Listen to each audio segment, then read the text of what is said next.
Hello everyone, Adam Spector here. I'm a personal trainer out of Northern Virginia. In this video, I will be going over one of the most common mistakes I see people making in the gym. And yes, I often see experienced lifters and or personal trainers making this mistake too, unfortunately. The main concept that I will be demonstrating here is that free weights are gravity resisted. Therefore, because gravity pulls downward with free weights, dumbbells, kettlebells, barbells, bodyweight exercises, the weight needs to be moving up and down in a vertical manner. Let's get into it. First up is standing shoulder rotation with a dumbbell and our arms at our side. A lot of people will do this to warm up their shoulder and rotator cuff. I've even heard people think that they're trying to isolate their pecs with this. The exercise really isn't doing anything because, as you can see, the dumbbell is moving horizontally and gravity is pulling down. The only thing really getting anything resisted here is the bicep, and that is because it's holding our elbow in a bed position. And there's just better ways to work or warm up the bicep that don't involve your shoulders rotating for no apparent reason. You might as well just remove the dumbbells and move your arms against air for all the good you're doing here. To make this exercise more effective with a dumbbell, we can lie on our side.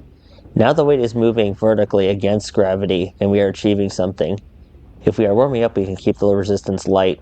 To make this exercise effective from a standing position, we can use a cable or a band. Now resistance is operating in a horizontal direction, the same as we are moving.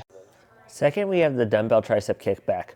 Often see people doing the tricep kickback in a position like I'm in now, where the elbow is lower than the shoulder. Because the triceps straighten the elbow and the weight needs to move vertically, that means this is the only range of motion we'll have gravity resisting it to provide any kind of muscle growth or strength gain benefits. Point number 2 on the tricep kickback. While typically full range of motion is absolutely the preferred way to go, utilizing partials will definitely result in growth.